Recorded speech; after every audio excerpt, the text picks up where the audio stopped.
नमस्कार, आप देख रहे हैं न्यूज़ वन इंडिया। मैं हूं आपके साथ उन्नति भटनागर। बुलेटिन की शुरुआत करते हैं बड़ी अपडेट के साथ। इस वक्त की बड़ी खबर सामने आ रही है, जहां भारतीय जनता पार्टी ने घोसी सीट से प्रत्याशी की लिस्ट सामने रख दी है। जहां प्रत्याशी घोषित कर दिया है बीजेपी ने घोसी से, तो दारा सिंह चौहान को उम्मीदवार बनाया है बीजेपी ने। तो ये बड़ी अपडेट आपको बता दें, सपा से इस्तीफा देकर बीजेपी का दामन थामा था और ऐसे में बड़ी जिम्मेदारी भी बीजेपी ने दे दी है। योगी सरकार के पहले कार्यकाल के दौरान वन मंत्री थे दारा सिंह चौहान। तो 2022 के विधानसभा चुनाव के पहले सपा में वो शामिल हुए थे और इसके बाद इस वक्त की ये बड़ी खबर सामने आ रही है, जहां प्रत्याशी का नाम सामने आया है। तो बीजेपी ने घोसी से प्रत्याशी घोषित किया है, दारा सिंह चौहान का नाम सामने आ गया है। तो दारा सिंह चौहान को उम्मीदवार बनाया है बीजेपी ने।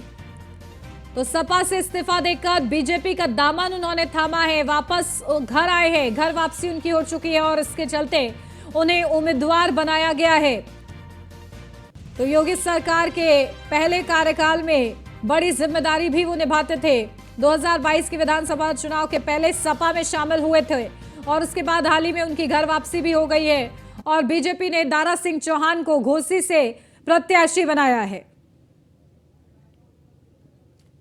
तो ये बड़ी खबर आपको बता रहे हैं, घोसी से प्रत्याशी बनाए गए हैं दारा सिंह चौहान। अच्छा खासा सियासी अनुभव है उनको और इस अनुभव को देखते हुए उनकी घर वापसी कराई गई भारतीय जनता पार्टी में और बीजेपी की तरफ से उन्हें प्रत्याशी भी बना दिया गया है। तो ये बड़ी अपडेट इस वक्त की हम आपको बता रहे हैं, दारा सिंह चौहान को उम्मीदवार बनाया गया है घोसी से। तो सपा से इस्तीफा देकर बीजेपी का दामन थामा था और योगी सरकार के पहले कार्यकाल में वन मंत्री थे दारा सिंह चौहान, लेकिन 2022 के चुनाव से पहले समाजवादी पार्टी का हाथ उन्होंने थामा था। लेकिन उसके बाद घर वापसी उन्होंने की है बीजेपी में और घर वापसी के साथ ही उनको बड़ी जिम्मेदारी मिल गई है, घोसी से प्रत्याशी बना दिए गए हैं। अच्छा खासा सियासी अनुभव है उनको, जातीय समीकरण भी साधने का प्रयास भारतीय जनता पार्टी की तरफ से किया गया है और इन विचार विमर्श के बाद नाम सामने रखा गया है। तो दारा सिंह चौहान का नाम घोषित कर दिया गया है प्रत्याशी के लिए।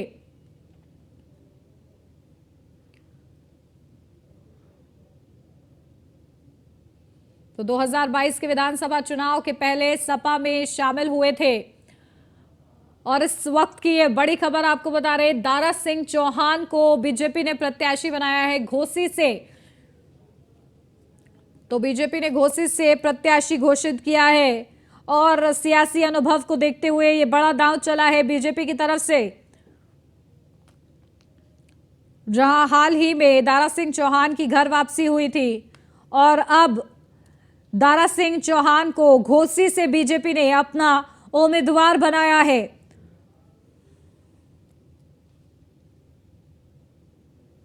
तो ये बड़ी खबर आपको बता रहे हैं।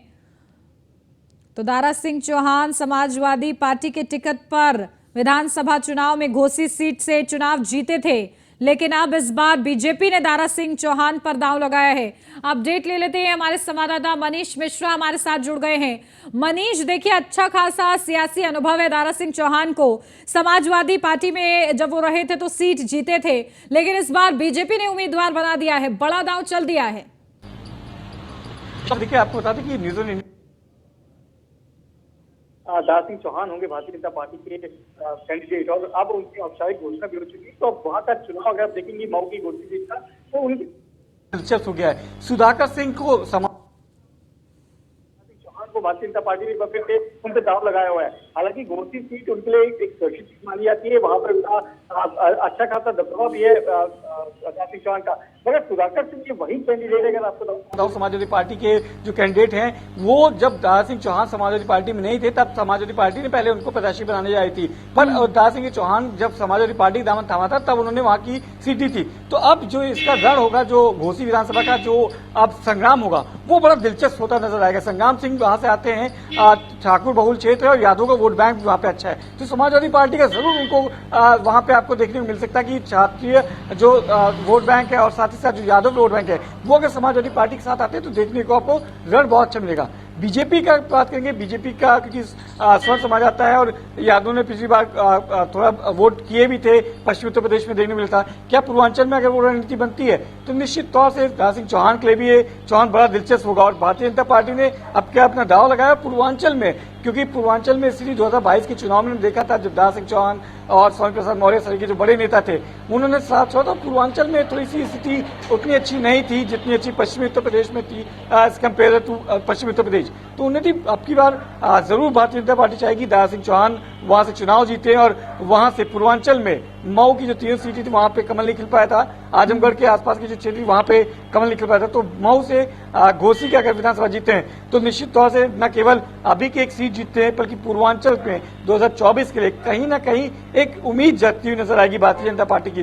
तो निश्चित तौर से एक बड़ा चुनाव होने जा सकता है। घोसी से आप कह सकते हैं कि एक रिहर्सल टाइप की हो सकती है 2024 के लड़ के लिए। अब देखना होगा कि दारा सिंह चौहान जो उनका वहां पे एक तरीके से वर्चस्व है, वहां पे उस सीट पे दबदबा है, उस दबदबा को बना के रखते हैं कि नहीं रखते हैं, क्या उनके जो कोर वोटर उनके साथ रहते हैं नहीं रह सकते हैं, क्या समाजवादी पार्टी ने जो लहर दिखाई थी 2022 में पूर्वांचल की बात करेंगे तो क्या वो उसका इफेक्ट था दारा सिंह चौहान की जीत में, कि दारा सिंह चौहान जो अपने लिए माने जाते हैं कि घोसी सीट उनके लिए सुरक्षित मानी जाती है, वहां पे एक बार फिर से वो अपनी जीत के साथ उत्तर प्रदेश में कमल का फूल घोसी विधानसभा में खिलाते हुए नजर आ सकते हैं, नहीं आ सकते। इसके लिए हम लोग को 8 सितंबर तक का इंतजार करना पड़ेगा। बहरहाल अभी की जो तस्वीरें हैं वो है कि बीजेपी ने दारा सिंह चौहान पे अपना दाव लगाया है। हाल ही में समाजवादी पार्टी से इस्तीफा दिया था, विधायक तौर पे इस्तीफा दिया था और वो रिक्त हुई थी सीट, घोसी की 354 जो विधानसभा सीट है वो रिक्त हुई थी और अब उसपे घोसी से उम्मीदवार हुए हैं दारा सिंह चौहान। दिलचस्प मुकाबला होगा और देखने को मिलेगा, कड़ी टक्कर आपको वहां से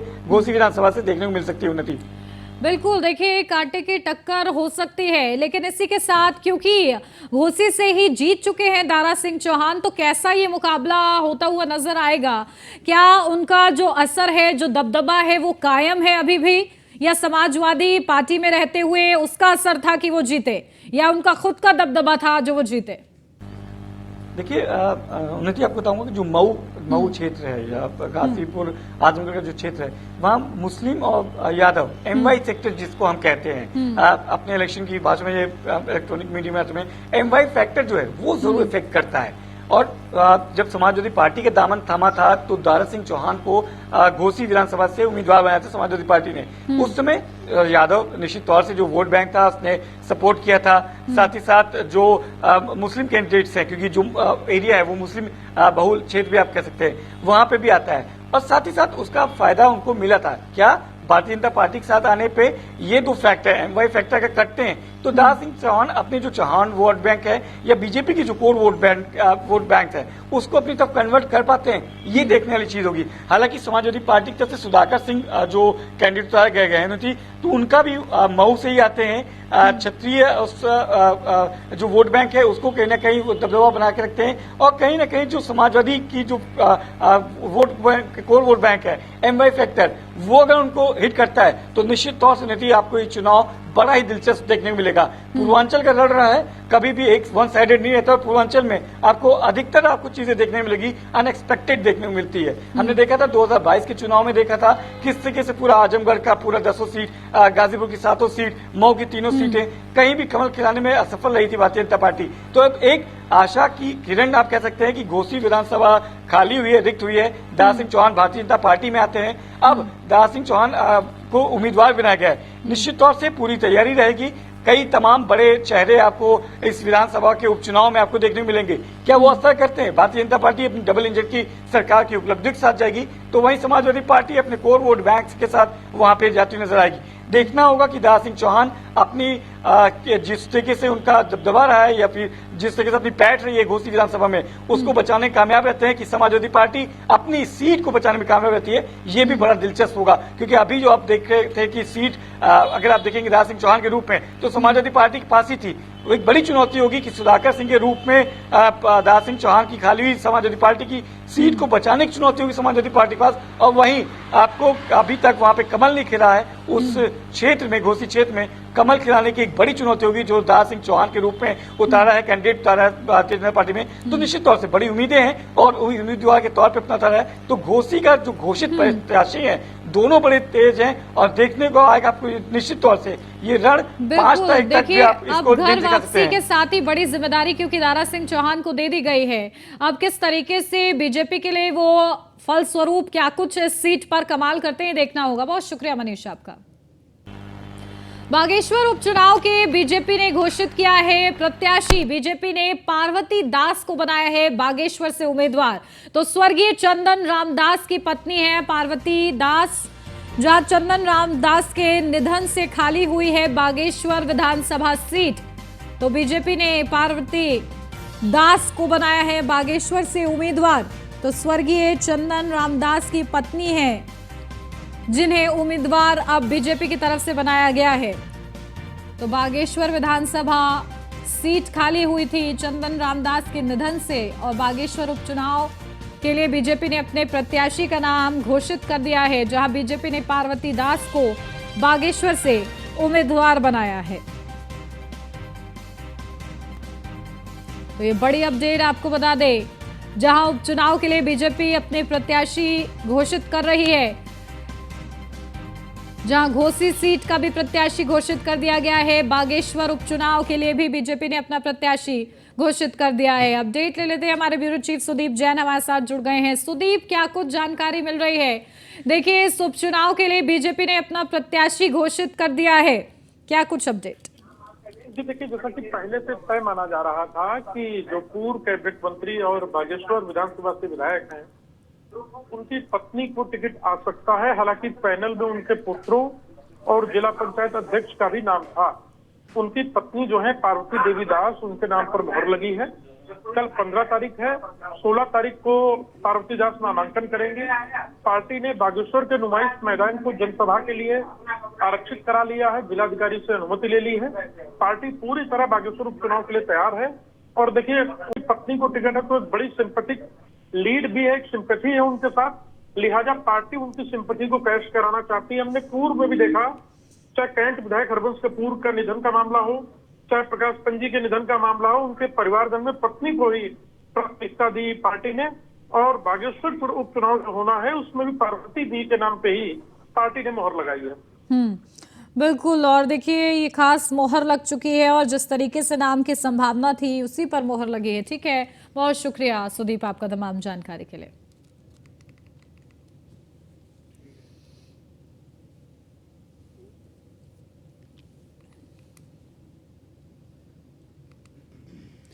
गाजीपुर से अब खबर, माफिया मुख्तार अंसारी और उसके विधायक बेटे की मुश्किलें बढ़ी हैं। दो अलग अलग मामलों में मुख्तार और उनके बेटे पर मुकदमा दर्ज हुआ है। मुख्तार अंसारी पर सदर कोतवाली में मुकदमा दर्ज, बेटे अब्बास अंसारी के खिलाफ भी केस दर्ज। तो शमीम अहमद अंसारी के खिलाफ भी केस दर्ज हुआ है। तो सरकारी जमीन के अभिलेखों में हेराफेरी करने पर केस है। हेराफेरी कर जमीन को अपने नाम कराने का आरोप है। 6 लोगों के खिलाफ सदर कोतवाली में मुकदमा दर्ज।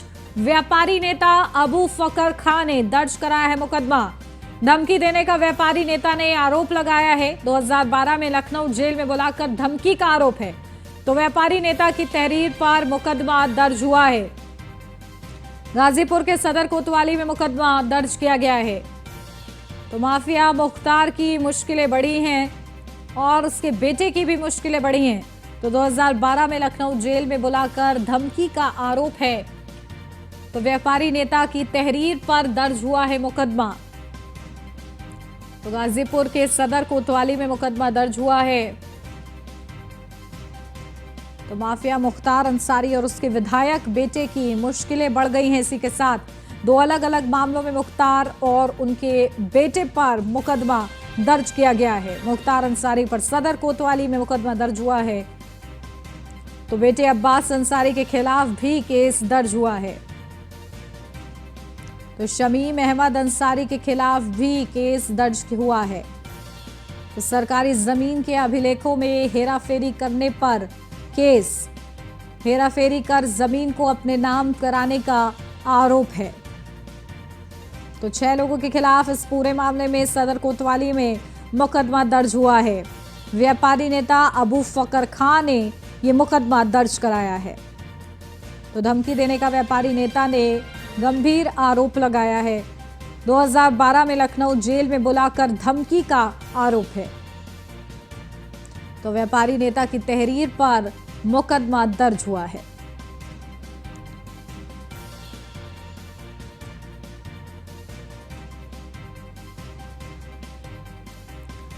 तो गाजीपुर से ये बड़ी खबर आपको बता रहे हैं, माफिया मुख्तार अंसारी और उसके बेटे की मुश्किलें बड़ी हैं, जहां एक और मुकदमा दर्ज हुआ है। अब ऐसे में किस तरीके से कार्रवाई की जाती है इस मामले के अनुरूप, ये देखना महत्वपूर्ण रहेगा।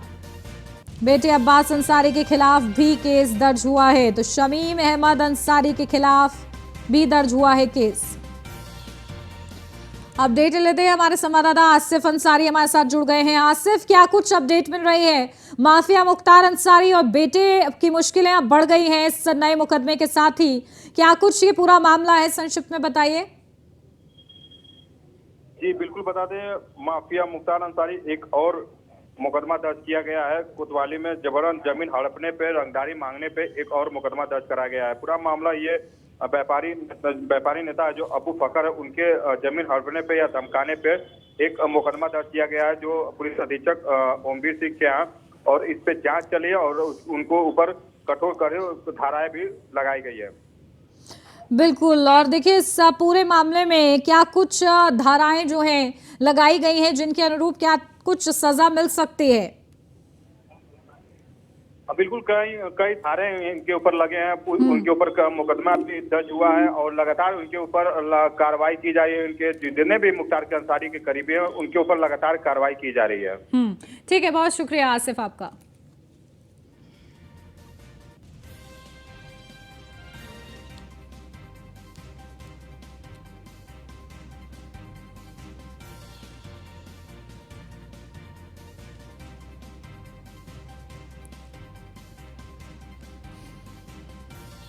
तो माफिया मुख्तार की मुश्किलें अब इसी नए मामले के साथ बढ़ चुकी हैं। क्या कार्रवाई इस पूरे मामले में होती है, देखना होगा।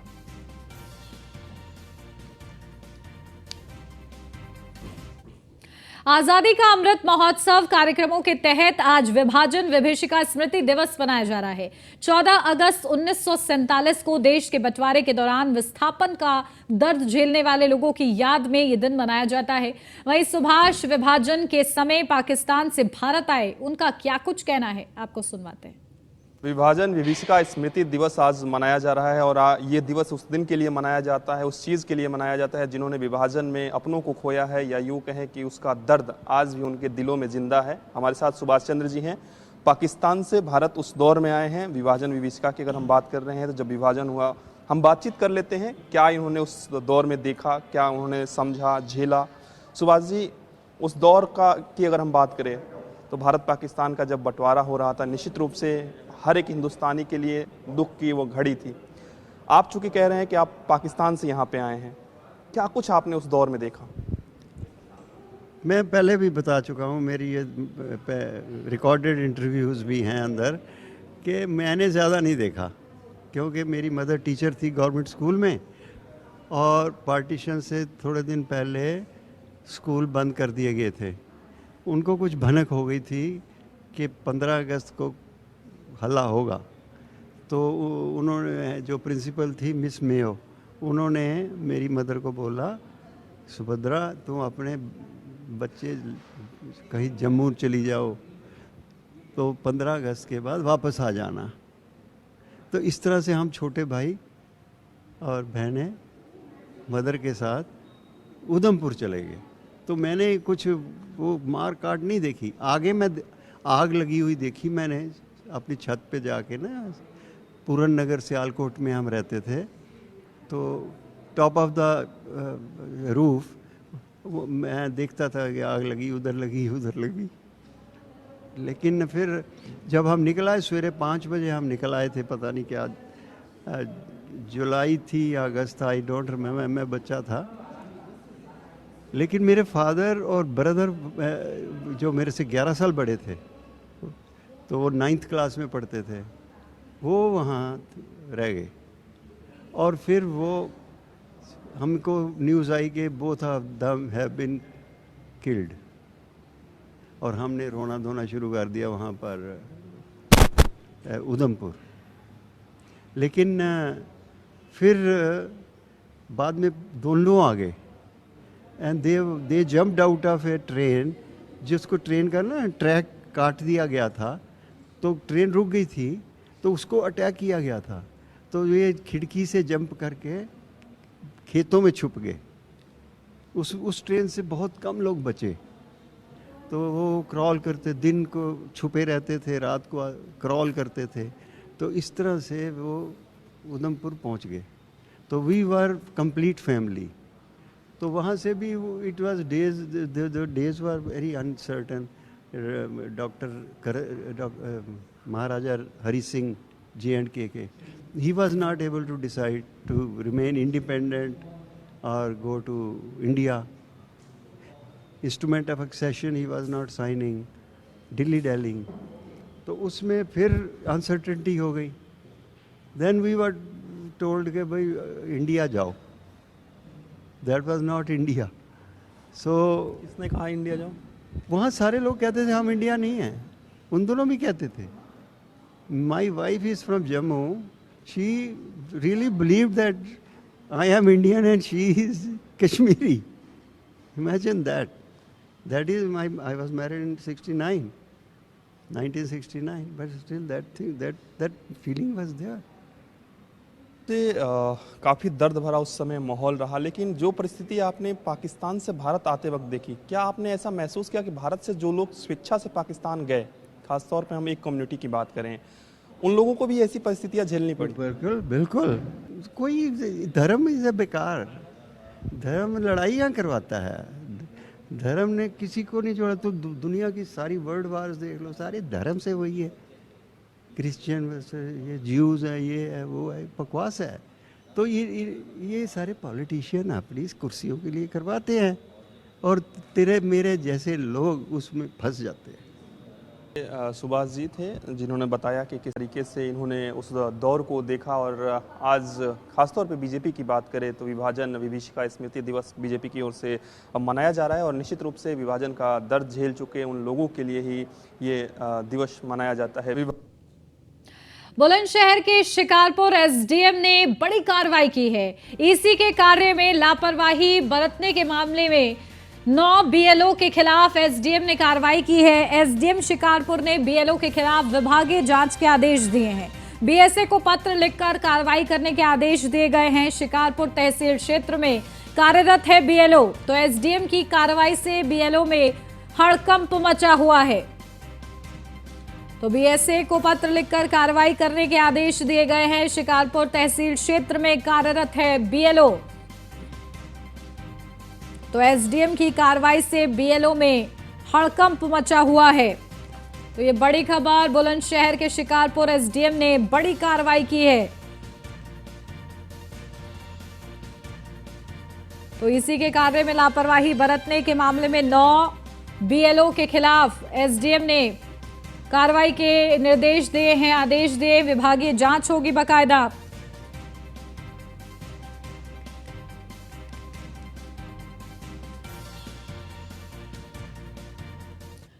अब टिहरी से उत्तराखंड की आज की सबसे बड़ी खबर, जहां शिवपुरी टनल में फंसे 114 इंजीनियरों और मजदूरों को निकाला गया है। तो मुनी की रेती पुलिस ने सकुशल रेस्क्यू ऑपरेशन कर बाहर निकाला है। टनल के बाहर मलबा आने से नहीं हो रही थी पानी की निकासी, तो पुलिस ने पोकलैंड मशीन से मलबा हटाकर पानी बाहर निकाला है। एल&टी कंपनी के अफसरों और कर्मचारियों ने पुलिस की तारीफ की है।